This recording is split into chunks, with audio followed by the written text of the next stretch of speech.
investment decisions, all human decisions carry with them some degree of risk and some frequency of bad things happening.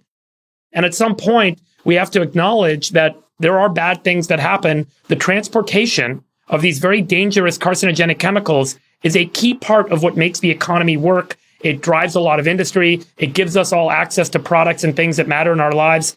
And there are these occasional bad things that happen. Maybe you can add more kind of safety features, but at some point you can only do so much. And then the question is, are we willing to take that risk relative to the reward or the benefit we get for them? Versus taking every time something bad happens, like, hey, I lost money in the stock market and I want to go find someone to blame for that. I think that blame is an emotional reaction, but I think a lot of people are capable of putting the emotional reaction aside and asking the more important logical question, which is who's responsible? I think what Sachs asked is, hey, I just want to know who is responsible for these things. And Friedberg, you're right. I think there are a lot of emotionally sensitive people who need a blame mechanic to deal with their own anxiety. But there are, I think, an even larger number of people who are calm enough to actually see through the blame and just ask, where does the responsibility lie? It's the same example with the Zantac thing. I think we're going to figure out, how did Glaxo, how are they able to cover up a cancer-causing carcinogen sold over the counter via this product called Zantac, which tens of millions of people around the world took for 40 years, that now it looks like causes cancer? How are they able to cover that up for 40 years? I don't think people are trying to find a single person to blame, but I think it's important to figure out who's responsible. What was the structures of government or corporations that failed? And how do you either rewrite the law or punish these guys monetarily so that this kind of stuff doesn't happen again? That's an important part of a self-healing system that gets better over time. Right. And I would just add to it, I think it's not just lame, but I think it's too fatalistic just to say, oh, shit happens. Statistically, a train derailment's going to happen 1 out of, N I'm not brushing it off. I'm just saying, we always jump to blame, right? We always jump to blame on every circumstance that happens. And this is This is a true environmental disaster for the people who are living in Ohio. I totally agree. And I'm not sure that statistically the rate of derailment makes sense. I mean, we've now heard about a number of these train derailments. There was another one today, by the way. There was another one today. Breaking news. So I think there's a larger question of what's happening in terms of the competence of our government administrators, our regulators, our industries. But Sachs, you often pivot to that. And that's my point. Like when things go wrong in industry, in FTX, in all these in a train derailment, our current kind of training for all of us, not just you, but for all of us, is to pivot to which government person can I blame, which political party can I blame for causing the problem. Blame. And you saw how much Pete Buttigieg got beat up this week because they're like, well, he's the head of the Department of Transportation. He's responsible for this. Let's figure out a way to now make him to blame, right? I have nothing. Isn't that accountability? I have nothing against Pete Buttigieg.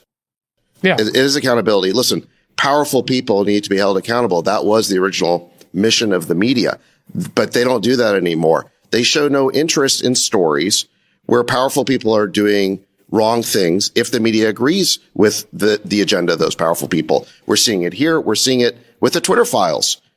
There was zero interest in the exposés of the Twitter files. Why? Because the media doesn't really have an interest in exposing the permanent government or deep state's involvement in censorship. They simply don't. They actually agree with it. They believe in that censorship. Right.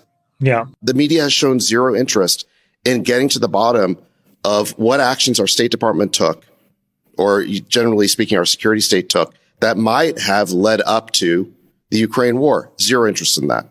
So I think this is partly a media story where the media quite simply is agenda driven. And if a true disaster happens that doesn't fit with their agenda, they're simply going to ignore it. I hate to agree with Sachs so strongly here, but I think people are waking up to the fact that they're being manipulated by this group of elites, whether it's the media, politicians, or corporations, or acting in some, weird ecosystem where they're feeding into each other with investments or advertisements, et cetera. No, I think the media is failing here. They're supposed to be holding the politicians, the corporations, and the organizations accountable. And because they're not, and they're focused on bread and circuses and distractions that are not actually important, then you get the sense that our society is incompetent or unethical and that there's no transparency and that, there are forces at work that are not actually acting in the interest of the citizens. And I think the explanation is much simpler. It sounds like a conspiracy theory, but I think it's actual reality. That's what I was going to say. I think the explanation is much simpler and a little bit sadder than this. So, for example, we saw today another example of government inefficiency and failure was when that person resigned from the FTC. She basically said this entire department is basically totally corrupt and Lina Khan is utterly ineffective. And if you look under the hood, well, it makes sense. Of course she's ineffective. We're asking somebody to manage businesses who doesn't understand business because she's never been a business person, right? She fought this knockdown, drag out case against Meta for them buying a few $1 million VR exercising app like it was the end of days. And the thing is, she probably learned about Meta at Yale, but Meta's not theoretical. It's a real company, right? And so if you're going to deconstruct companies to make them better, you should be steeped in how companies actually work, which typically only comes from working inside of companies. And it's just an example where, but what did she have? She had the bona fides within the establishment, whether it's education or whether it's the dues that she paid in order to get into a position where she was now able to run an incredibly important organization, but she's clearly demonstrating that she's highly ineffective at it because she doesn't see the forest from the trees. Amazon and Roomba, Facebook and this exercise app, but all of this other stuff goes completely unchecked. Right. And I think that is probably emblematic of what many of these government institutions are being run like. Let me cue up this issue just so people understand, and then I'll go to you, Sachs. Christine Wilson is an FTC commissioner, and she said she'll resign over Lina Khan's disregard for the rule, and there's a quote, disregard for the rule of law and due process. She wrote, since Mrs. Khan's confirmation in 2021, my staff and I have spent countless hours seeking to uncover her abuses of government power.